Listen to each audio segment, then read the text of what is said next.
بسم اللہ الرحمن الرحیم قل ان صلاتی و نسکی و محیای و مماتی للہ رب العالمین لا شریک لہ بذالک امرت وانا اول المسلمین۔ تقریر ٹائم میں مکمل ہو جائے اور آج سے بڑی راتیں ہیں، شبیہ اور مختلف تبرکات بھی برآمد ہوں گے، اس لیے میں نے خطبہ بھی بہت مختصر کیا اور بہت تیزی سے پڑھا۔ اور یہ جو جملہ میں نے کہا اس کا ایک مقصد اور بھی ہے۔ آج کی رات سے جو زیارات برآمد ہوتی ہیں یا تبرکات، اس کی وجہ سے مجلس کے آخر میں مصائب کے بعد دعا کا وقت نہیں رہتا، اور شاید میں 3 دفعہ اس سے پہلے آپ کو یاد دلا چکا ہوں۔ یاد کا مطلب یہ ہے کہ آپ جانتے ہیں، یہ نہیں ہے کہ میں آپ کی کوئی نالج بڑھا رہا ہوں، لیکن صرف دوبارہ ایک مرتبہ ریممبر کرانے کے لیے کہ یہ ایام اعزا کا یہ پہلا عشر اس اعتبار سے دعا کے لیے بہت اہم عشرہ ہے کہ معصومین اس میں خوش ہوتے ہیں۔ ہم غمگین ہوتے ہیں کہ ہم کربلا میں اتنا بڑا صدمہ اور اتنے مظالم، اور ہم اپنے کاروبار کی ترقی کی دعا کریں، ہم اپنی خوشحال زندگی کے لیے دعا کریں، لیکن ہمارا دل نہیں چاہتا، اور آل محمد ہمارے اس طرز عمل کو ناپسند کرتے ہیں کریم ابن کریم کے حوالے سے، تو دعا کے مرحلے کو ہم چھوڑ نہیں سکتے۔ ہمارا طریقہ یہ ہے کہ ان دنوں میں مجلس کے شروع میں دعا ہو جائے، لیکن مختصر اس لیے کہ ٹائم نہیں ہے اور وقت میں ساری چیزیں کمپلیٹ کرنا ہے کہ اللہم انی اسألک بحق فاطمۃ وابیہا وبالہا وبنیہا والسر المستودع فیہا عدد ما احاط بہ علمک واحاط بہ کتابک۔ پروردگارہ شہزادی کونین کا واسطہ کہ اس وقت انہی کے بیٹے کی صف ازا بچھی ہے جس پر ہم ان کو پرسہ دینے کے لیے آئے ہیں۔ بحق فاطمہ زہرا تمام صاحبان ایمان کو، فاطمہ کے لال حسین کا ماتم کرنے والوں کو، ان کے غم میں گریہ کرنے والوں کو دنیا اور آخرت کی ہر پریشانی سے محفوظ فرما، اور واسطہ ان شہزادوں کا کہ غم کے بیان میں یہ پڑھا جاتا کہ جن کی ماں نے کسی کو ان کا ماتم بھی نہیں کرنے دیا، واسطہ ان شہزادوں کا کہ تمام صاحبان ایمان کی اولادوں کی اللہ حفاظت کرے۔ 3 دن کی بھوک اور پیاس کا واسطہ میدان کربلا کی، لوگوں کے رزق حلال میں، مومنین کے رزق حلال میں برکت عطا فرمائے۔ تپتی ہوئی ریتی پہ پڑے ہوئے لاشوں کا واسطہ ہم سب کے تمام مرحومین کی مغفرت فرمائے، اور ان کربلا کے مظالم کا انتقام لینے والی حجت کو جلد از جلد اللہ ظاہر کرے۔ سورہ انعام کی آیت مسلسل تلاوت کی جا رہی تھی، اور اگرچہ اب یہ موضوع ہمارا آگے بڑھ جانا چاہیے تھا، لیکن صحیح معنوں میں ابھی اسٹارٹ بھی نہیں ہوا ہے۔ سورہ انعام کی آیت جس کے اندر وہ اہم ترین حکم دیا جا رہا ہے کہ جو بنیاد ہے، فاؤنڈیشن ہے پورے اسلام کا، عقیدہ اور عمل دونوں ملا کے، بلکہ مولا نے نہج البلاغہ کے آخر میں جہاں اسلام کو ڈیفائن کیا تو بہت ہی مشہور حدیث، الاسلام هو التسلیم والتسلیم هو الیقین والیقین هو التصدیق والتصدیق هو الاقرار والاقرار هو العمل۔ تو اس میں امام نے اسی اہم ترین خصوصیت یا صفت کو بیان کیا ہے کہ خالی کلمہ پڑھ لینا کافی نہیں ہوتا اسلام کے لیے۔ تو ابھی باتیں بہت کرنا تھی، یہ میں نے تمہید میں ایک جملہ کہا، لیکن کچھ ایسے مسئلے ہیں جن کو بیان کرنا ہے۔ بعض مومنین نے مجھ سے کچھ سوالات کیے تو میں اس کی ایک معذرت کر لوں، اور وہ یہ ہے کہ جو فقہی مسائل ہوتے ہیں، اگرچہ دنیا میں ہر جگہ میں اس کا جواب ضرور دیتا ہوں، وہ تو واجبات کے مسائل ہیں، اصل چیز تو وہی، لیکن جہاں پر حجت الاسلام والمسلمین مولانا سید محمد رضوی صاحب جیسا فقہ پہ کمان رکھنے والا عالم موجود ہو، وہاں پہ میں اس کو ایوائڈ کرتا ہوں۔ اچھا، میرے چونکہ مولانا سے بہت اچھے اور بہت پرانے تعلقات ہیں، تو مجھے اچھی طریقے سے پتا ہے کہ شاید یہاں کے مومنین اس اعتبار سے بڑے خوش قسمت کہ فقہ پر اتنی کمان رکھنے والا ریزیڈنس عالم آپ کو دنیا میں کہیں اور نہیں ملے گا۔ تو اب اس میں ہوتا یہ ہے کہ کبھی کبھار ایک ہی مسئلہ بیان کرتے ہوئے 2 آدمی بات سیم کہہ رہے ہیں، لیکن لفظ میں ذرا سی تبدیلی ہو جائے تو آپ کو تو معلوم ہے، گرچہ اب غم کی بڑی راتیں شروع ہو رہی ہیں، یہ اس انداز کے جملے ٹھیک تو نہیں ہیں، لیکن پھر بھی میں یہ عرض کر رہا ہوں کہ آپ کو معلوم ہے کہ ہماری قوم کو ہنٹنگ کا بہت شوق ہے۔ میں ان لوگوں کی بات نہیں کر رہا ہوں جو خاص افریقہ سے آئے ہیں، افریقہ تو مشہور ہے ہنٹنگ کے لیے، لیکن جو انڈیا اور پاکستان سے بھی آئے ہوں گے بہت شوق ہے ہنٹنگ کا۔ اور یہ جو ہنٹر ہے اس کی تو یعنی کوشش یہ ہوتی ہے کہ بڑے سے بڑے جانور کا شکار کرے. وہ جو بگ 4 ہیں افریقہ کے اندر، ہاتھی کو مارے، گینڈے کو مارے. اب میں سب انگریزی کے چکر میں نہیں پڑھتا ہوں، ٹائم نہیں ہے میرے پاس. تو جو بڑے بڑے جانور، لیکن ہماری قوم کو جو ہنٹنگ کا شوق ہے، جرنلائز نہیں کر رہا ہوں لیکن ایک بہت بڑا نمبر وہ ہے علماء کی ہنٹنگ. علماء کی، ہاتھی کو مارا تو کیا مارا، شیر کو مارا تو کیا مارا. شکار تو یہ ہے نا کہ کسی عالم کا شکار کرو. تو اب اس میں اگر ایک چھوٹا سا پوائنٹ بھی کسی کو مل گیا تو بس معلوم. اب تو آج کل تو اور بھی آسان ہو گیا ہے کہ ای میل چل رہے ہیں، واٹس ایپ چل رہے ہیں، اور اسنیپ چیٹ چل رہے ہیں، پتہ نہیں کیا کیا چیز.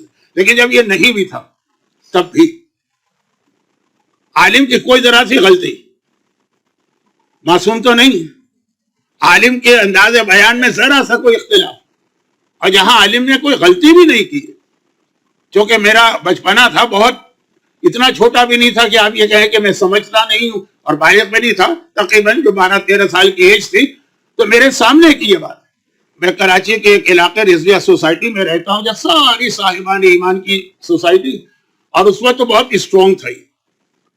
رضویہ کا کلچر بہت اسٹرانگ تھا. تو وہاں مسجد ہے بہت بڑی، اس میں نماز پڑھنے جاتا تھا.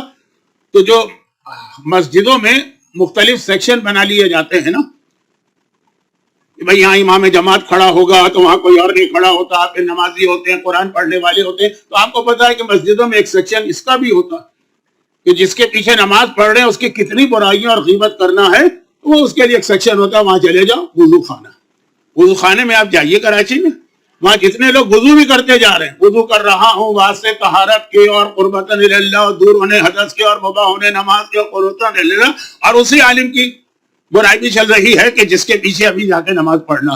تو اس میں ایک دفعہ مجھے یہ سننے کو ملا کہ ایک مومن دوسرے مومن سے وہاں کہہ رہے ہیں کہ دیکھیں یہ حالت ہے. ابھی میں نے ایک عالم سے مسئلہ پوچھا کہ غلطی سے میں نے نماز میں 2 رکوع کر لیے، تو انہوں نے کہا تمہاری نماز باطل ہے، اس لیے کہ رکوع واجب رکنی، جو بھول سے بھی اگر کم یا زیادہ ہو جائے تو نماز غلط ہو جاتی ہے، اس کو ریپیٹ کرنا. اور ابھی پچھلے ہفتے میں نے ایک اور عالم سے مسئلہ پوچھا جو ہماری نماز پڑھا رہے، انہوں نے کہا 2 رکوع اگر غلطی سے ہو گئے تو کوئی بات نہیں. اب یہ مسئلہ جو مدرسے کا ایک بچہ بھی جانتا ہے کہ نماز میں واجب رکنی ہے رکوع، اور واجب رکنی کے اندر بھول بھی معاف نہیں، گناہ نہیں ملے گا اگر بھولے سے کیا، لیکن نماز تو آپ کی گئی. اب وہی جو ہماری قوم کا ایک طریقہ ہے، یہ عالم یہ کہہ رہا ہے، یہ عالم یہ کہہ رہا ہے، وہ کہہ رہا ہے نماز غلط ہے، وہ کہہ رہا ہے نماز صحیح ہے.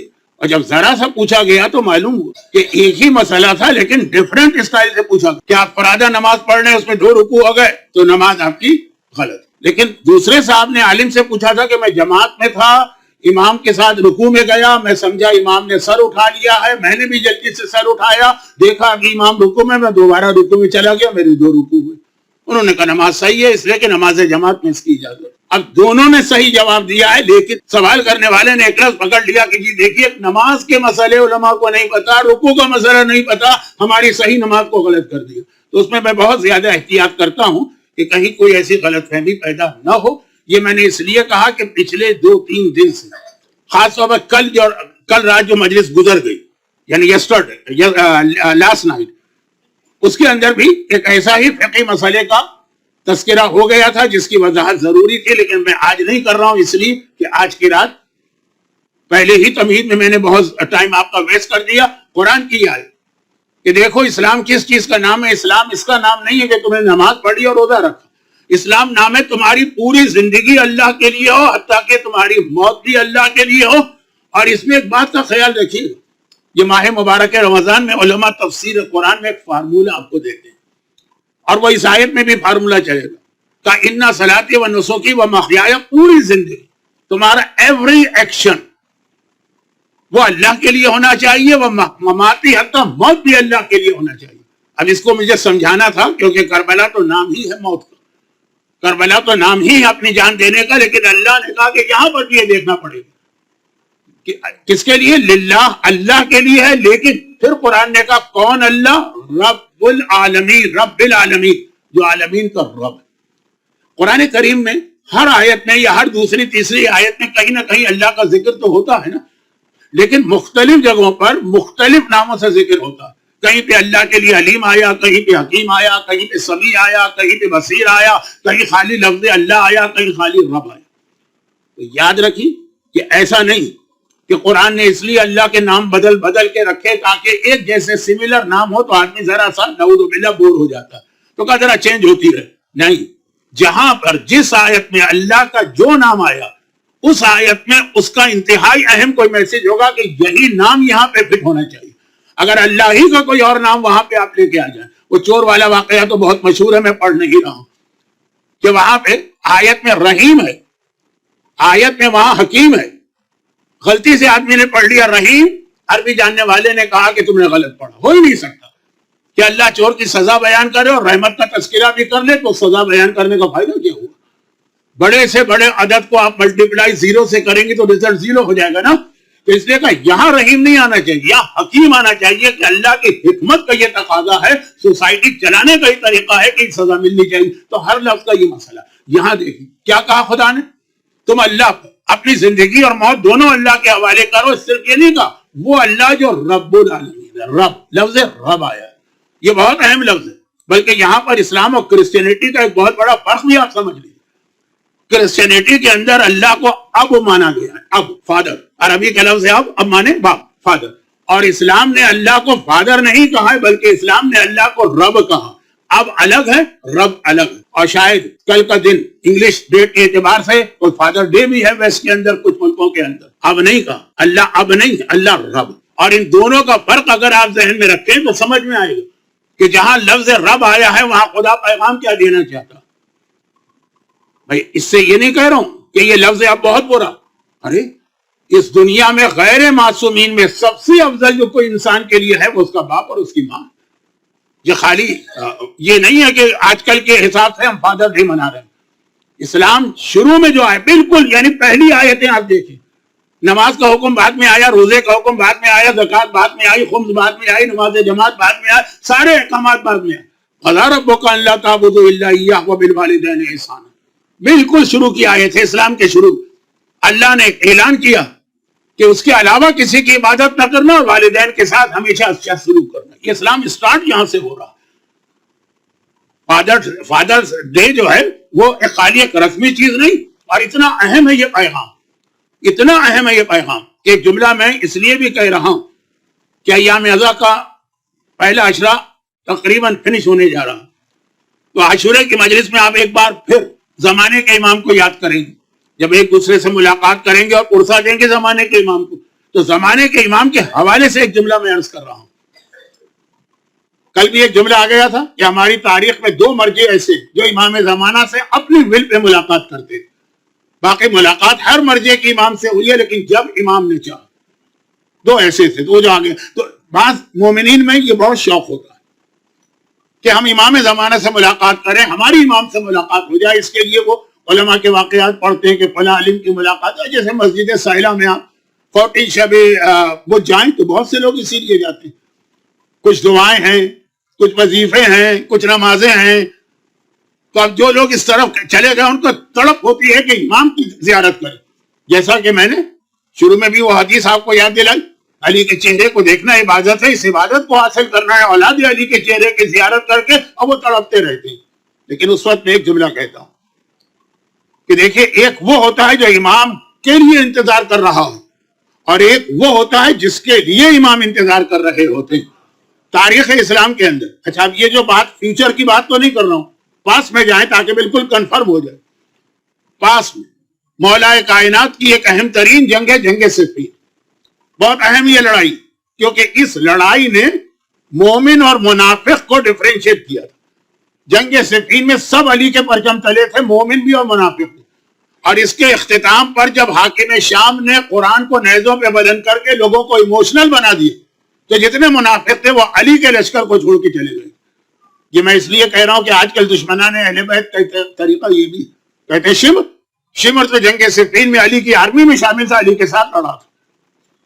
لیکن جنگ صفین کا جہاں نام آ جائے، اور بہت سارے کربلا میں یزیدی فوج کے سپاہی جنگ صفین میں علی کے ساتھ تھے اور یزید کے باپ معاویہ کے اگینسٹ جنگ کر رہے تھے. اب وہ اسی لیے دشمنان اہل بیت کہتے ہیں کہ جی وہ حسین اور اولاد حسین کو تو کربلا میں شیعوں نے قتل کیا. اور کہاں سے لفظ شیعہ لے آتے ہیں؟ کہتے ہیں یہ سب کے سب علی کے ساتھ تھے. پھر اکثر میں ایک سوال بھی کرتا ہوں، ان سپاہیوں کے نام بتائیے جو صفین میں علی کے پرچم تلے ہیں اور کربلا میں یزید کے پرچم تلے.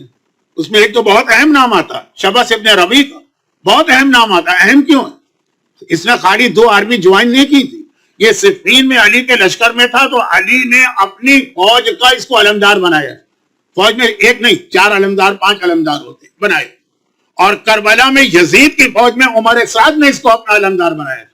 ایک ہوتا ہے 2 ڈیفرنٹ آرمیز کو جوائن کرنا، ایک ہوتا ہے 2 ڈیفرنٹ آرمیز میں اتنا بڑا اس کو پوسٹ ملے کہ علمدار بنے. جو علی کے لشکر کا علمدار ہے وہ کربلا میں یزید کے لشکر کا علمدار بنا.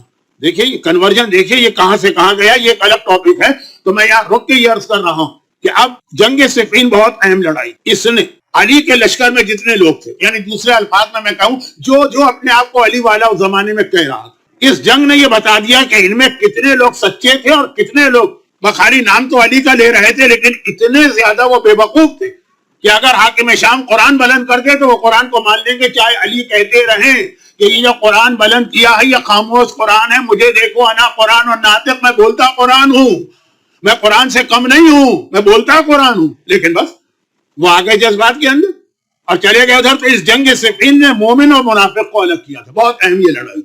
جنگ صفین جب یہ شروع ہوئی تھی، مولا نے اپنی فوج کو تیار کیا تھا اور ایک ٹائم تھا کہ اتنے بجے ہمیں نکلنا ہے. مثلا نیکسٹ سیٹرڈے کو ہم 8 بجے نکلیں گے، یہ علی نے اناؤنس کیا. اسی حساب سے لوگ آ رہے تھے. ایک دن ایک نجومی علی کے پاس آگے، آج بھی ایسے لوگ ہوں گے جو کیا یہ سٹارز اور اسٹرولوجی اور ان چیزوں کے چکر میں پڑھتے ہوں گے. ویسے مومنوں میں تو ایسا آدمی ہونا کم ہے لیکن ہوں گے مارا. تو ایک نجومی آگے علی کے پاس کہا کہ یا امیر المومنین، یہ جو آپ نے سیٹرڈے کا، یہ میں فار ایگزامپل کہہ رہا ہوں، واقعہ ایگزامپل کے نہیں کہہ رہا ہوں، یہ جو ڈے کی بات کر رہا ہوں، آپ نے سیٹرڈے کا اناؤنسمنٹ کیا ہے تو آپ ایسا کریں کہ آپ اس کو ذرا ڈیلے کر دیں، اس لیے کہ سیٹرڈے کے دن آپ کا ستارہ اچھا نہیں ہے، منحوس آپ کے لیے اچھا دن نہیں ہے، برا دن گزرے گا. ہے نا کچھ لوگ روزانہ سب سے پہلے جب نیوز پیپر آتا تھا، جسے آپ لوگ کیا کہتے ہیں، چھاپا گجراتی میں نا، وہ آتا سب سے پہلے دیکھتے ہیں آج کا دن کیسا، بزنس والے ہیں یا دوسرے لوگ، آج کا دن آپ کے لیے اچھا نہیں. مولا کائنات نے جیسے ہی سنا ابھی کچھ پریپریشن ہونے والی تھی، مولا نے کہا تو نے اتنا بڑا دعویٰ کیا ہے کہ یہ اللہ جیسا، ابھی ہم اسی وقت اور اسی ٹائم پر ہم نکلیں گے اگرچہ پورا لشکر تیار بھی نہیں. اور المنجم کالکاہن والکاہن کالساحر والساحر کالکافر والکافر فی النار. نہج البلاغہ میں ہے یہ خطبہ کہ یہ جو ستاروں اتاروں کی بات کرتا ہے نا، یہ تو کاہن جیسا ہے، کاہن جن کے پاس جن آتے ہیں خبریں لے، اور جس کے پاس جن آتے ہیں وہ جادوگر جیسا ہے، جادوگر کافر جیسا ہے اور کافر جہنم میں ہے. یہ تو مولا کا بہت مشہور جملہ. مولا نے کہا ابھی تیار ہو جاؤ، فوراً نکل جاؤ، اس کی بات نہ سنو کہ ٹائم پورا. اور مولا لشکر کو لے کے نکلے تو اس کے اندر جلدی نکل تو گئے لیکن کچھ دور لے جا کے مولا نے لشکر کو روک دی. یا امیر المومنین جب نکل گئے، اب آپ پورا لشکر تیار ہو گیا، جلدی چل رہے ہیں، رک کیوں گئے؟ کہا میرا ایک سپاہی باقی ہے، مجھے اس کا انتظار. علی انتظار کر رہے ہیں، علی کہہ رہے ہیں میرا ایک سپاہی باقی ہے، مجھے اس کا انتظار کرنا ہے.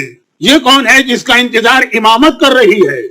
ساری کائنات امام کا انتظار کرتی ہے اور یہ امامت اور علی جیسی امامت. دیکھیں ہمارا عقیدہ تو ہے کہ 12 امام برابر ہے لیکن رسول اور علی کا اسٹیٹس باقی 11 سے زیادہ ہے. اور اس کی روایتیں بھی ہیں اور اس کے بارے میں کچھ حدیثیں بھی ہیں. ظہور امام کے بعد علی کا جو اسٹیٹس ہے 11 امام سے بھی افضل ہے. اور یہی وجہ ہے کہ زیارت امین اللہ کے اندر جب آپ زیارت پڑھتے ہیں کہ مولا کے روضے پہ پڑھیں گے تو السلام علیکم یا امیر المومنین کہیں گے. معصوم نے باقی 11 اماموں نے کہا ہم کو بھی امیر المومنین نہ کہنا، یہ صرف ہمارے دادا کا ٹائٹل ہے، ان کی فضیلت ہم سے زیادہ. زیارت امین اللہ کا لفظ آپ بدل دیتے ہیں نا جب آپ کسی اور معصوم کی زیارت پڑھتے، کسی اور معصوم کے روضے پہ زیارت پڑھتے ہیں، بات نامکمل آگے بڑھ رہی ہے. تو کہنے کا مقصد ہے کہ علی نے کہا ٹھہر، میرا ایک سپاہی آنے والا ہے، میں اس کا انتظار کر رہا ہوں، جب تک کہ وہ نہیں آئے گا میں آگے نہیں بڑھوں گا. یا اللہ یہ کون ہے کہ جس کے انتظار میں امامت اور علی جیسی امامت لشکر کو روک کے کھڑی ہوئی. اور لوگوں نے تھوڑی دیر کے بعد دیکھا تو ایک عجیب صحابی آیا. عجیب کن معنوں میں؟ عجیب ان معنوں میں کہ صحابی کہتے ہیں جس نے رسول خدا کی زیارت کی، اور اس نے رسول خدا کی کبھی زیارت نہیں کی لیکن سارے مسلمان اس کو صحابی کہتے ہیں، زیارت ہی نہیں کی. جبکہ صحابی کی ڈیفینیشن ہے کہ صحابی وہ ہے جس نے رسول کی زیارت کی. اور اس نے زیارت نہیں کی. پھر بھی اس کو صحابی کہا اور اس کا انتظار کیا. مولا نے کون ہے؟ اویس قرنی. ہر ایک کو پتا. اور اویس قرنی کون؟ اسلام لے آئے تھے. دل تڑپتا تھا رسول خدا کی زیارت کے لیے. رسول کے چہرے کی زیارت اتنی بڑی فضیلت ہے, دل تڑپتا تھا. لیکن ماں بوڑھی تھی. ماں نے کہا کہ بیٹا اگر تو چلا جائے گا میری خدمت کون کرے گا؟ میں تجھے اجازت نہیں دیتی. آپ کو معلوم ہے نا کہ فقہی مسئلہ بھی اپنی جگہ پر کہ سنت روزے, سنت نمازیں, سنت عمرے. بعض مراجع کہتے ہیں کہ بغیر باپ کی اجازت کے آپ نہیں کر سکتے. بات کہیں اور جا رہی ہے اور ٹائم میرے ہاتھ سے پھسل کے نکل رہا ہے. تو ماں نے کہا اجازت نہیں دیتی. ماں نے منع کیا میں نہیں جاؤں گا, لیکن ریکویسٹ روزانہ صبح شام امی ایک بار اجازت دیں, مدر ایک بار اجازت دیں, ماں ایک بار اجازت دیں, رسول کی زیارت کر کے آ جاؤں گا. بڑی مشکل سے ماں نے کہا اچھا میں ایک شرط پہ اجازت دیتی ہوں, وہاں ٹھہرنا نہیں, جانا آدھے دن رہنا پھر واپس آ جانا. کہا میرے لیے تو 5 منٹ بھی کافی ہے, زیارت خالی کرنا ہے نا. وہ ایسے قرنی گئے, مدینے گئے اور آ گئے. جب وہ مدینے پہنچے وہاں رسول خدا تھے ہی نہیں, کسی کام سے گئے ہوئے تھے. لوگوں نے پوچھا کون آیا؟ مسافر آیا. کیوں آئے؟ رسول کی زیارت کرنا ہے. رسول کہاں؟ لوگوں نے کہا وہ تو کہیں گئے ہوئے ہیں, شام تک آ جائیں گے. اس نے کہا نہیں میرے پاس ٹائم نہیں, اب میں شام تک نہیں ٹھہروں. یہ کہہ کے چلا گیا. لوگ کہہ رہے ہیں عجیب لاٹ صاحب کا بچے آئے, نعوذ باللہ, جملے ایسے. پیغمبر کی زیارت تھوڑی دیر میں رسول آنے والے, شام تک کہہ رہے نہیں میرے پاس ٹائم نہیں, میں جا رہا ہوں, اگر ہوتے تو زیارت کرتا, میں نہیں کروں. اب ہر آدمی جو ہے نا وہ یہ چاہ رہا ہے جیسے ہی رسول آئے نا فوراً ان کو یہ بتائیں. آج کل نہیں دیکھا ذرا کوئی فیک نیوز چلتی ہے, ارے کو بریکنگ نیوز, سب سے پہلے یہ نیوز مجھے پھیلانا. چنانچہ تحقیق کے بغیر, معلومات کے بغیر, میں سب سے پہلے یہ نیوز میرے. حتیٰ عام آدمیوں کی بات کیا کروں, بڑے بڑے چینل, بڑے بڑے میڈیا, یہ نیوز سب سے پہلے ہم جو ہے وہ ڈسکلوز کریں. تو ہر آدمی تڑپ رہا کہ ادھر رسول مدینے میں آئیں گے, گھوڑے سے اتریں گے اور ہم یہ خبر دیں گے. پیغمبر آئے اونٹ پہ تھے, اونٹ سے اترے, آگے بڑھنا چاہتے رک گئے. ڈائریکشن کیا یمن کا. ایک مرتبہ آسمان کو دیکھ کے اس طرح سونگا جیسے یہاں اگر کوئی بہت ہی خوشبو اسپرے کیا جائے تو آپ سنتے ہیں ایسی خوشبو. اور پیغمبر نے عجیب جملہ کہا انی اشم رائحۃ الرحمن من جانب الیمن وانی اشم رائحۃ من روائح الجنہ من جانب الیمن. دو لفظ کہ اس وقت رک گئے پیغمبر, مسجد میں جا رہے ہیں, مسجد نبوی اس دنیا میں خانہ کعبہ کے بعد سب سے افضل جگہ ہے, لیکن نہیں, رک گئے. آسمان کو دیکھا, ہوا کو دیکھا, کچھ دیر کو سونگا. اشم, حدیث قصہ میں یہ لفظ آتا ہے کہ نہیں آتا؟ اگر اب تک آپ کے حدیث قصہ پڑھی جاتی ہے گھروں میں, اشم. پیغمبر نے کہا میں سونگ رہا ہوں, مجھے اسمیل آ رہی, اللہ کی خوشبو آ رہی ہے, رائحۃ الرحمن, رحمان پروردگار کی خوشبو آ رہی ہے یمن کی جانب سے, اور مجھے جنت کی خوشبوؤں میں سے ایک عجیب خوشبو آ رہی ہے یمن کی جانب سے. یمن سے کوئی آیا تو نہیں تھا. اب سب لوگ پریشان کہ ہم تو اس کی کمپلین کرنا چاہ رہے تھے, اس کا مذاق اڑانا چاہ رہے تھے, وہ توہین رسالت کر کے گیا. اب پیغمبر تو کہہ رہے ہیں کہ اللہ کی خوشبو آ رہی ہے مجھے. وہ کون بندہ ہوگا کہ جو چند سیکنڈ وہاں ٹھہرا اور اس کے چند سیکنڈ کی وجہ سے وہ اللہ کی خوشبو وہاں پہ بن گئی. لوگوں نے کہا یا رسول اللہ, ہم تو اس کو بڑا گستاخ سمجھ رہے تھے, بے ادب سمجھ رہے تھے, بدتمیز سمجھ رہے تھے کہ آپ کی زیارت کے لیے چند گھنٹے نہیں ٹھہرا. پیغمبر نے کہا تمہیں نہیں معلوم, وہ ماں سے وعدہ کر کے آیا تھا, ماں نے آدھے دن کی اجازت تھی اور وہ اسی لیے چلا گیا. چنانچہ اس کا اجر و ثواب تم سب سے زیادہ جو صبح و شام میری زیارت کرتے ہو, یہ اسٹیٹس ہے ماں کا. اور ویسے قرنی مولا رک گئے کہ جب تک کہ یہ نہیں آئے گا میں صفین کی جنگ میں حصہ نہیں لوں گا, آگے نہیں بڑھوں گا. جو آپ میں سے جو لوگ صفین کی زیارت کر چکے ہیں وہاں ویسے قرنی کا روزہ بھی. تو باپ اور ماں, اللہم انی اسألک موجبات رحمتک, ہمارے یہاں مغرب کی نماز کے بعد کبھی یہ دعا پڑھائی جاتی, اللہم انی اسألک موجبات رحمتک, اے خدا میں تجھ سے سوال کر رہا ہوں مجھے وہ ساری چیزیں عطا فرما. موجبات رحمتک کسے کہتے ہیں؟ موجبات رحمت. رحمتک تو مطلب رحمت, موجب مانے وہ چیز جو رحمت کو گھسیٹ کے آپ کے گھر میں لے کے آتی ہے, جو رحمت کو جو ہے وہ اپنی, جیسے میگنیٹ ہوتا ہے نا, میگنیٹ جو ہے بہت سارے جو مثلا آئرن ہے, لوہا ہے, اس کو اپنی جانب کھینچتا ہے نا. اسی طرح پہلے زمانے میں, شاید ابھی بھی ہوتا ہو, یہ میری فیلڈ تو ہے نہیں, کہ گھروں میں جب ٹی وی وغیرہ ہوتے ہیں اینٹینا لگایا جاتا ہے, سگنل تو ہے ہوا میں, اس کا کام یہ ہے کہ اس سگنل کو کھینچ کر آپ کے سر تک پہنچائے. تو آپ مغرب کی نماز کے بعد دعا کرتے ہیں, خدا بندہ مجھے وہ چیزیں عطا فرما جو تیری رحمت کو کھینچیں گی اور میرے گھر میں لے کے آئیں گی. اور ان میں اہم ترین چیز ہے باپ اور ماں. باپ اور ماں یہ موجب رحمت ہے. جس گھر میں ہو, جس خاندان میں ہو, جو بیٹا جو بیٹی ان کی خدمت کر رہا, وہ رحمت خدا کو کھینچ کھینچ کے اپنے گھر میں اتار رہا, اور جو والدین کی نافرمانی کر رہا, وہ رحمت خدا گھر میں آ گئی ہے, اس کو واپس بھیج رہا. آپ کہیں گے ایسا بھی ہو سکتا ہے کہ رحمت واپس جائے؟ جی ہاں, ایک بہت مشہور حدیث آپ پڑھتے ہوں گے افریقہ میں یا پاکستان میں. یہاں تو ذرا ماحول بدل گیا, جس گھر میں کتا ہوتا ہے وہاں رحمت خدا نہیں آتی. تو رحمت خدا بھگانے والی چیزیں بھی اسلام نے بتائی ہے, رحمت خدا کو بلانے والی چیزیں بھی بتائی. اور اہم ترین چیز جو رحمت خدا کو بلاتی ہے وہ باپ اور ماں. خیر ابھی تو فادرز ڈے ہے, لیکن بہرحال جب بات آئی تھی تو دونوں کا, باپ اور ماں کا ذکر ساتھ. لیکن اس سب کے ڈسپائٹ دیٹ اللہ کو باپ نہیں کہا گیا, اللہ کو اب نہیں کہا اسلام نے, کرسچینٹی نے کہا. اللہ کو رب کہا اسلام. اب دونوں کا فرق کیا ہے بہت جلدی سمجھ لیجئے, تو پھر ہم, کیونکہ اسی کے اندر تو اصل میسج چھپا. ان صلاتی و نسکی و محیای و مماتی للہ رب العالمین. یا رب کہہ کے یہ کہا کہ اپنی زندگی اور موت اللہ کے حوالے کرو. رب فرق کیا؟ اب اسے کہتے ہیں جس کی ضرورت. انسان کو اپنی پوری زندگی میں ضرورت کی بات کر رہا ہوں, صرف ایک بار پڑتی ہے, اور اس کے بعد پھر وہ نہ بھی رہے تو آدمی کا اپنا جو ایگزسٹنس ہے, وجود ہے, وہ باقی رہتا.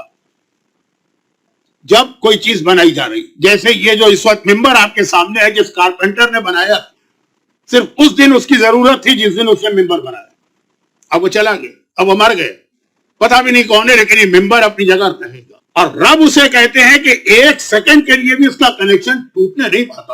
ہر سیکنڈ وہ, اگر ایک سیکنڈ کے لیے بھی وہ رک جائے نا, وہ چیز ختم ہو جاتی ہے. لائٹ, یہ لائٹ ہے مثلا, یہ لائٹ آ رہی ہے, اگر ایک منٹ کے لیے بھی لائٹ جو ہے آف ہو جائے, یا یہ کہ کوئی یہاں پہ اتنا بڑا پرابلم آ جائے کہ لائٹ اس علاقے کے نہ رہے, ساری روشنیاں جو ہے سب بجھ جائیں. ممبر, یہ کلاک, جس نے کلاک بنایا ہے, ایک دفعہ بنا دیا نا, اس کی ضرورت نہیں, پتا بھی نہیں چلا کون, معلوم بھی نہیں, مر بھی گیا تب بھی یہ کام کرتا رہے.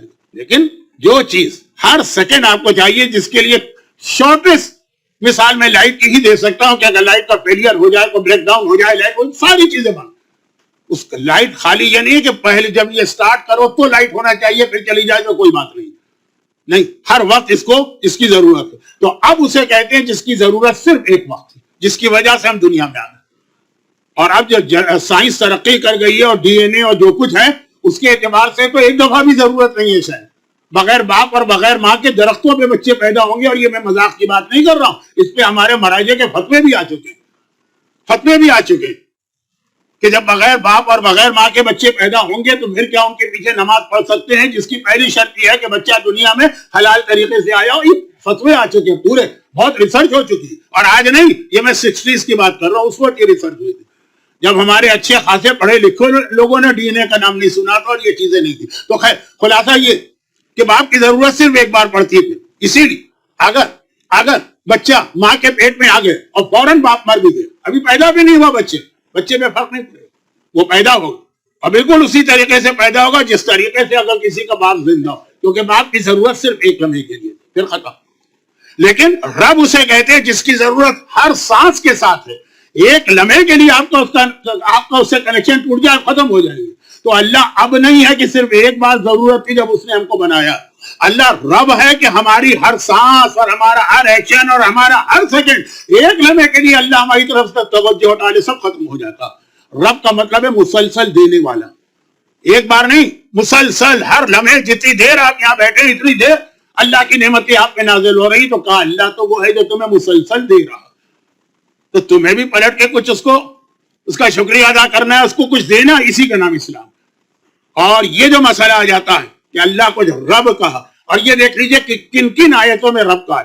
ہر آیت میں رب نہیں کہا, جن آیتوں میں رب کہا ہے اس میں ایسا ہی کوئی میسج ہوگا کہ اتنا تمہیں دینے والا اللہ کے, ایک سیکنڈ تو بغیر اللہ کے نہیں رہ سکتے. پھر جملہ دوہرا دو اگر کہ بہت ریپیٹ ہو گیا, کہ باپ کے بغیر تم رہ سکتے ہو, رب کے اب کے بغیر رہ سکتے ہو, رب کے بغیر نہیں رہ سکتے ہو, تو پھر تمہاری اس کے حوالے سے کچھ ڈیوٹیز بھی ہیں. وہ کیا ہے؟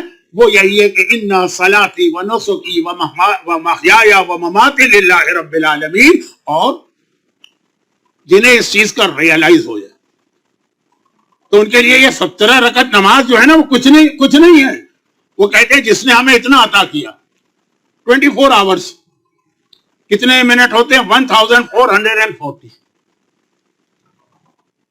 کیلکولیٹر میں دیکھ لیجیے گا، میرا ذرا سا یہ ارتھمیٹک یا میتھمیٹک ذرا کمزور ہے، لیکن 1440 منٹس روزانہ اللہ آپ کو دے رہا، اور سانس کے ساتھ دے رہا ہے، زندگی کے ساتھ دے رہا ہے۔ اس کے بدلے میں خالی 17 رکعت نماز پڑھے جو 17 منٹ کی، جنہیں ریئلائز ہے کہ اللہ کس طرح ان کو دے رہا ہے، وہ 17 رکعت نماز کو تو نماز ہی نہیں سمجھتے، توہین کی نیت سے نہیں کہہ رہے اتنا سا بس۔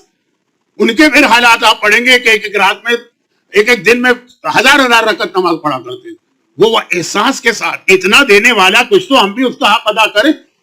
جن کو صحیح معنوں میں احساس ہو جائے پھر وہ اللہ کے لیے ہر قربانی دیں گے۔ ہماری عورت خالی ایک حجاب نہیں کر پا رہی، وہ اس کے لیے اتنا بڑا بوجھ بن رہا۔ ہمارا ایک بزنس مین چیٹنگ اور فراڈ سے نہیں بچ پا رہا ہے، گورنمنٹ کے قانون کی وجہ سے احتیاط کرتا ہے، شریعت کے قانون کی وجہ سے احتیاط نہیں کرتا۔ وہ اللہ جو اتنا دے رہا، لیکن جن کو اس کا ریئلائز ہو گیا پھر ان کے لیے یہ واجبات اسلام کے، یہ حرام سے بچنا کیجیے۔ اب نوجوانوں سے کہا جائے کہ تم سنگنگ سے اپنے آپ کو بچاؤ، وہ کہتے ہیں لائف بہت بورنگ ہو جائے گی، اس کے بغیر تو کوئی کام ہی نہیں کر سکتے۔ ایسا ایڈکٹ بنا دیا ہے اس کا میوزک اور سنگنگ کا۔ میوزک اور سنگنگ ایک الگ سبجیکٹ ہے جو فقہی مسائل میں آتا ہے، لیکن میں اس کی مثال دے رہا ہوں اور ایکچوئل ریئل بات کہہ رہا ہوں۔ لوگ کہتے ہیں مولانا کھانا نہیں کھایا جاتا اگر ذرا سی میوزک نہ بج رہی اور گانے وانے نہ ہوں۔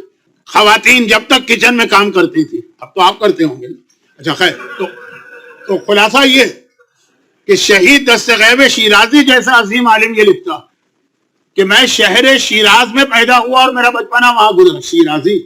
شیراز ایران کا بہت ہی ماڈرن شہر تھا اس زمانے میں۔ اس کے باوجود کہہ رہے ہیں کہ ہمارے گھر کی عورتیں یا جتنے عام مومنین کی عورتیں وہ کچن میں کام کرتی تھی تو حدیث قصہ سے کام کا اسٹارٹ ہوتا۔ سب سے پہلا کام ہوگا حدیث قصہ یا مثلا سورہ یاسین کی تلاوت، پھر کچن شروع ہوگا۔ بلکہ جو زیادہ ریلیجس ٹائپ کی عورتیں تھیں وہ کھانا پکا رہی ہیں تو اس کے ساتھ یہ دعائیں اور تلاوت قرآن ہے کہ ایک مومن کے پیٹ میں رزق حلال جانا چاہیے۔ دیکھیے یاد رکھیے گا، دو الگ لفظ ہیں جس کو سمجھانے کا میرے پاس ٹائم نہیں ہے۔ حلال ایک لفظ ہے، طیب ایک لفظ ہے۔ حلال اور حرام الگ ہے، اور طیب ایک الگ لفظ ہے، پاک و پاکیزہ۔ مومن کے پیٹ میں طیب غذا جانی چاہیے تو وہ ہر روٹی جو بناتی ہیں اس کے ساتھ ساتھ قرآن یا دعا پڑھتی چلی جاتی ہے کہ وہ زمانہ اور ایک میرا زمانہ ہے اب جو میرا بڑھاپا آیا۔ یہ بات ہو رہی ہے بیفور ریولیوشن کہ بغیر میوزک اور گانوں کے کچن میں عورت سے کام نہیں ہو رہا ہے، مسلسل ہونا چاہیے۔ تو اب کھانے کی بات ہو، ڈرائیونگ کی بات ہو، کھانا گھر کے کاموں کی بات ہو، آفس کی بات ہو، ہر جگہ میوزک چلتا، وہ بیک گراؤنڈ میوزک اور گانے اور یہ سے کے لوگ کہتے ہیں۔ چلے سمجھ میں آ گیا، سمجھ میں تو نہیں آیا لیکن بہرحال ایک عادت بن گئی۔ مجھے وہ نوجوان بھی ملا اور ملا ہے، ایسا نہیں کہ مذاق کر رہا ہوں مجھ سے، جس نے کہا مولانا مجھ سے نماز نہیں پڑھی جاتی ہے جب تک کہ بیک گراؤنڈ میوزک میں چل رہا ہو۔ تو میں نماز پڑھتے وقت پہلے وہ کیسٹ لگاتا ہوں، اس کی ہلکی ہلکی آواز، اور پھر میں نماز پڑھ رہا ہوں۔ خلاصہ یہ میرے ایک سوال کا جواب ہے جو میں آپ کو بہت 1 گھنٹے کی تقریر 1 منٹ میں آپ کے حوالے کر رہا ہوں، اور وہ یہ ہے کہ یزید بنا کیسے؟ جواب ہے میوزک کی وجہ سے۔ یہ پورا آپ اس کے یزید کی حالات دیکھیے، اس کی ماں جو بہت مشہور اپنے زمانے کی سنگر تھی اور عیسائی عورت تھی، پورے حالات دیکھیے۔ بہت خطرناک چیز ہے یہ، تو ایک مثال کے طور پہ آ گئی ہے، تو پوری تقریر اس کے اوپر لگ رہا ہے کہ میں نے آج پوری تقریر بلکہ اس کی بات نہیں کر رہا، کہہ رہا ہوں عادت بن گئی، نہیں چھوڑا جاتا، مزہ آتا ہے اس کے اندر۔ مومنوں کا مجمع ہے، صاحبان ایمان کا مجمع ہے، اس مجمع میں کتنے لوگ مجھے ایسے نظر آ رہے ہیں جو نماز شب کے پابند ہیں۔ اس لیے میں اسٹرانگ مثال نہیں دیتا، ورنہ جو شراب کے عادی بن جاتے ہیں ان کی یہی حالت ہوتی ہے کہ بغیر شراب کے کوئی کام نہیں کر سکتے۔ یہ اتنی قربانی میوزک ہے، حجاب ہے، نماز ہے، یہ نہیں دی جاتی اس اللہ کے لیے جو روزانہ باقی ساری چیزیں چھوڑے 1440 منٹس کی جو اس نے آپ کو زندگی دی اور سانس دیا، یہی کتنی بڑی نعمت ہے۔ لیکن جن کو ریئلائز، وہ کہتے ہیں یہ چیزیں، یہ قربانیاں، یہ حرام سے اپنے آپ کو بچانا اللہ کے لیے، یہ کچھ بھی نہیں۔ اللہ نے تو اتنا دیا ہے کہ ہم اپنے آپ کو اللہ پہ قربان کر دیں، ہم اپنی جگر کے ٹکڑوں اور اپنی اولادوں کو اللہ پہ قربان کر دیں۔ میدان کربلا آپ کو اسی کی ایگزامپل نظر آئے۔ وہاں کسی ماں کی یہ خواہش نہیں تھی کہ میرا بیٹا بچ جائے، ہر ماں کی خواہش یہ تھی کہ میرا بیٹا سب سے پہلے مرے۔ اب یہ جملہ آیا تھا نا مجلس میں کہ کوئی ایسی نیوز آتی ہے تو ہر ایک کی خواہش ہے سب سے پہلے یہ نیوز میں لوگوں تک پہنچاؤں۔ یہ قرآن اور امام نیکیوں کے لیے کہہ رہے، سارعوا الی مغفرۃ والخیرات، جب کوئی نیکی کا کام ہو سارعوا سورت کے ساتھ دوڑ کے جاؤ، کوشش کرو کہ یہ نیکی کا کام سب سے پہلے تم کرو. مثلا اب مجھے انگلش تو آتی بھی نہیں ہے اور کچھ وہ آواز بھی تھوڑی لو تھی تو غالباً کوئی ڈونیشن کی بات ہو رہی تھی. مثلا میرا اندازہ یہ ہے اب سارے کوشش یہ ہو کہ اس میں سب سے پہلے ہمارا نام ہونا چاہیے. یہ ہر نیکی کے لیے اسلام نے اصول بنایا ہے. چنانچہ وہ ایک الگ ٹاپک ہے اور ٹائم بہت گزر گیا. جلدی کرو, فوراً کرو, جلدی. فوراً کا مطلب یہ کہ سب سے پہلے کرو. اسی لیے آپ دیکھیں نماز کتنا اللہ نے ہم کو ٹائم دیا ہے. ظہر کا ٹائم کتنے گھنٹے تک رہتا ہے, لیکن جتنا ثواب اول وقت کا ہے اتنا ثواب آخر وقت کا نہیں. یہ مومن. تو اب یہ تو بات ہو رہی ہے ہمارے آپ کے لیول کی. کربلا میں ہر ماں یہ چاہ رہی تھی کہ نہ صرف یہ کہ اس کا بیٹا راہ خدا میں مارا جائے بلکہ سب سے پہلے مارا جائے. اور عجیب انداز تھا کربلا کے ان بچوں کا کہ وہاں پہ مائیں ہر ایک کے بچوں کے لاشے پہ روئی. رونے میں اسلام منع نہیں کرتا, لیکن جب ان کے اپنے بچے آتے تھے کوئی ماں نہیں روتی تھی. لیلا قاسم کے لاشے پہ روئی, لیلا انو محمد کے لاشے پہ روئی, لیلا اصغر کے لاشے پہ روئی یا اصغر کا شہادت تصور کر کے روئی. اکبر کے لاشے پہ نہیں. ام فروہ اکبر کے لاشے پہ روئی, انو محمد کے لاشے پہ روئی, اپنے قاسم کے لاشے پہ نہیں روئی. اور پھر بھی یہ سب کہنے کے بعد بھی یہ سمجھتی ہیں کہ ہم نے حق ادا نہیں کیا. خوش زینب کبریٰ کا جملہ ہے نا کہ جب آقا حسین کے لاشے کو 11 محرم کو دیکھا, خدا بندہ یہ ہمارے خاندان کی طرف سے تیرے لیے قربانی ہے, آدھا قربان. بات بہت پھیل رہی, لیکن ایک اعتبار سے سب سے زیادہ دردناک شہادت, ٹریجک شہادت انو محمد کی. اور اس کی وجہ یہ ہے جو میں نے شروع میں بھی ایک جملہ کہا کہ انو محمد کربلا کے وہ شہید تھے کہ ان کی ماں خود تو ماتم کر ہی نہیں رہی ہے, بیویوں کو بھی روک رہی ہے کہ نہیں ماتم نہیں کرو. خود اکبر کے لاشے پہ زینب کس طرح روئی, یہ آپ 2-3 دن کے بعد مجھ سے بھی سنیں گے اور ساری زندگی سنیں. یعنی بیویوں کو روکا نہیں جا رہا ہے, دوسرے لاشوں پہ ماتم کر رہے تھے. اپنی اولاد کا ماتم نہ کرو, سمجھ میں آتا, لیکن انو محمد کے لیے تو زینب نے کہا میں خود بھی نہیں روں گی اور کسی اور کو بھی نہیں رونے دوں گی. حتیٰ حالت یہ تھی کہ بعض کتابوں میں لکھا, اب یہ حدیث کی وہ کتابیں تو ہیں نہیں کہ جس کو ہم اس طرح سے ایتھنٹک اس کا کرائٹیریا بنائیں, لکھا کہ جب اہل بیت شام میں رہا ہوئے تھے اور کٹے ہوئے سر آئے تھے ان کے, تو ہر بیوی کو سر دیا تھا. انو محمد کا سر زینب نے اپنی گود میں نہیں لیا. حتیٰ شام کی عورتیں آ کے پوچھ رہی تھی مولا سجاد سے یا دوسری عورتوں سے کہ کیا یہ جو 2 کٹے ہوئے سر نظر آ رہے ہیں چھوٹے چھوٹے, ان کی ماں زندہ نہیں؟ بھائی فروہ نے قاسم کا سر اپنی گود میں لے لیا, لیلا نے اکبر کا سر اپنی گود میں لے لیا, رباب نے اصغر کا سر اپنی گود میں لے لیا. ام کلثوم کی اگر اولاد نہیں ہے تو چھوٹا بھائی اولاد کی طرح عباس کا سر گود میں لے لیا.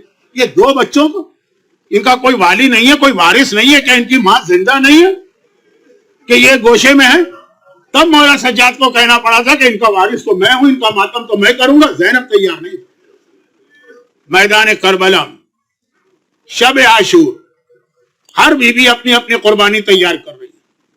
صرف ایک بیوی ایسی تھی جو شب عاشور بھی بہت رو رہی تھی, وہ انشاءاللہ مجھ سے بھی شب عاشور ہی کی رات کو سنیں گے. اصغر کی ماں صرف وہ روئے, باقی ہر بیوی شب عاشور اپنے اپنے خیمے میں. اللہ آپ کو خیمہ گاہ میں لے گیا ہے, اور آج کل تو لوگ اتنے جا رہے ہیں, بار بار جاتے ہیں. یہ خیمہ اس بیوی کا, یہ خیمہ اس بیوی کا, ہر خیمے کے اندر آقا حسین نے شب عاشور 2 امتحان لیے تھے. ایک مردوں کا امتحان لیا تھا مغرب کی نماز کے بعد چراغ گل کر, وہ آپ مصائب سنیں گے بھی اور سنیں بھی. اور آدھی رات کے بعد آقا حسین اپنے خیمے سے نکلے. خیمہ گاہ میں آج بھی حسین کا خیمہ تو ہے نا, بیک ٹو بیک جناب زینب کے خیمے سے ملا ہوا ہے, وہاں سے نکلے. اب ان کو عورتوں کا امتحان, وہ مردوں کا امتحان تھا جو چراغ گل کر کے لیا گئے عورتوں. آقا نے تمام اس پورے علاقے میں صرف سیدانیوں کے خیمے تھے یا بنی ہاشم کے, تو خیر تو نہیں تھا. ایک ایک خیمے کا حسین دورہ کر رہے, باہر سے دیکھے, باہر سے. اور واقعا دیکھا ہر بیوی کل کی جہاد کے لیے نہ صرف یہ کہ تیار ہے بلکہ تڑپ رہی. اور اسی حالت میں دیکھا کہ زینب کبریٰ نے اپنے خیمے میں اون کو بٹھایا, اپنے سامنے محمد کو بٹھایا, اور ان کو یاد دلایا جا رہا بیٹا اون و محمد تم جعفر طیار کے پوتے ہو. اور تم حیدر کرار کے نواسے ہو. پرانی جنگوں کا طریقہ تھا کہ جب کوئی میدان میں جاتا ہے، ہر جنگ کا، چاہے اسلامی ہو چاہے غیر اسلامی، وہ اپنا انٹروڈکشن کراتا ہے، میں کون. جیسے خیبر میں مولا نے کہا نا لذی سمتنی امی حیدرہ، میں وہ ہوں جس کا نام ماں نے حیدر رکھا. ہر ایک طریقہ ہوتا. زینب نے کہا بیٹا تم جعفر طیار کے پوتے ہو، مولا کائنات کے بعد پیغمبر کی زندگی کا سب سے بہادر سپاہی، اور حیدر کرار کے نواسے ہو. لیکن خبردار کل میدان میں یہ نہ کہنا کہ میں جعفر طیار کا پوتا ہوں، یہ نہ کہنا میں حیدر کرار کا نواسا ہوں. ایسا جہاد کرنا کہ دشمن پکار اٹھے کہ تو جعفر طیار نظر آ رہے، یہ تو حیدر کرار نظر آ رہے. 9 سال کے بچے سے، 10 سال کے بچے سے ماں اگلی وصیت بڑی عجیب کرتی، بڑی عجیب وصیت کرتی ہے. شب عاشور کہتی ہے بیٹا مجھے پتا ہے، میں نے تمہیں پالا ہے نا، مجھے پتا ہے تم جعفر طیار اور حیدر کرار کی بہادری کے وارث ہو. جب تم فرات پہ قبضہ کر لو گے، پورے یقین کے ساتھ ماں کہہ رہی ہے، جب تم دریائے فرات تک پہنچ کے قبضہ کر لو گے تو خبردار تمہاری ماں یہ نہ سنے کہ تم نے پانی پی لیا. جب تک کہ پہلے اصغر کو پانی نہیں ملے اس وقت تک پانی نہ پینا.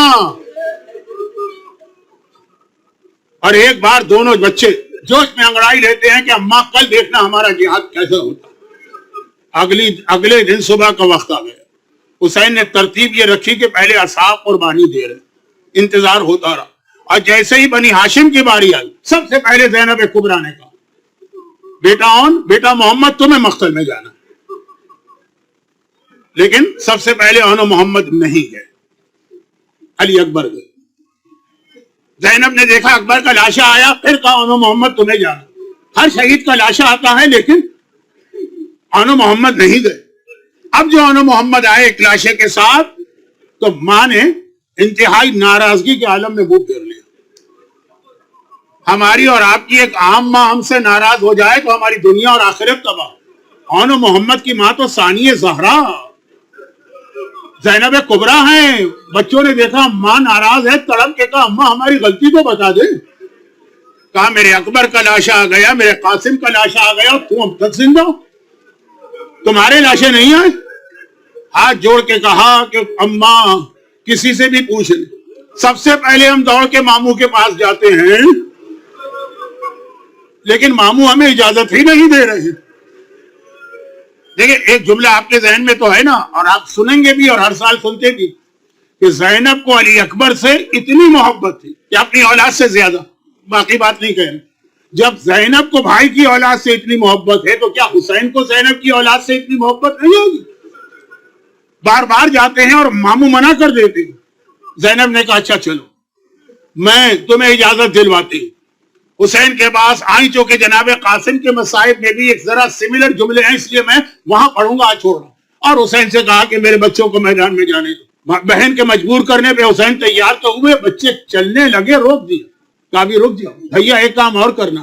اس ٹینٹ میں گئی کہ جہاں سامان رکھا تھا اور باکس کھول کے 2 امامے لے کر آئیں اور ایک مرتبہ حسین کے سامنے رکھے. کہا ان میں سے ایک امامہ ان کے دادا جعفر طیار کا ہے، ان کو یہ امامہ پہنا. ایک امامہ ان کے نانا اور میرے بابا حیدر کرار کا ہے، محمد کو یہ امامہ پہنا. بچے چھوٹے ہیں تو کیا ہوا، جائیں گے اسی شان سے جو جعفر طیار کی شان ہے، جو حیدر کرار کی شان ہے. دونوں بچے اتنے چھوٹے تھے کہ انہیں بھی جناب قاسم کی طرح انہیں بھی گود میں لے کے بٹھایا گیا اور یہ گھوڑے پہ چلے اور جہاد کیا.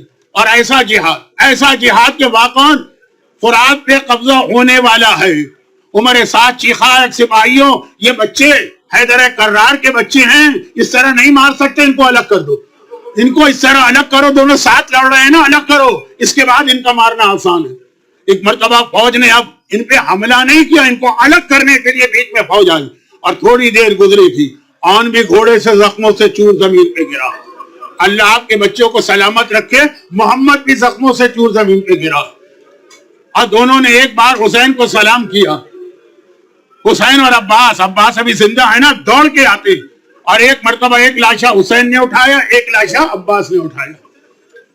اب پہلے زمانے میں ہر فوج کا طریقہ تھا اور یزیدیوں کا تو خاص طور پہ طریقہ تھا کہ جب کسی کو شہید کرتے تھے نا تو پھر وہ جو فوجی نقارے ہوتے ہیں، بغل ہوتے ہیں، طبل ہوتے ہیں، ڈرم ہوتے ہیں، وہ بجانے لگتے ہیں خوشی کے عالم میں. چنانچہ ادھر یہ لاشیں زمین سے اٹھائے گئے اور ادھر فوج میں خوشی کے شادیانے بجنے لگے. اچھا بیویاں خیمے کے اندر، انہیں نہیں پتا ہوتا، ہر شہید کے لیے انہیں نہیں پتا ہوتا باہر کیا ہو رہا ہے.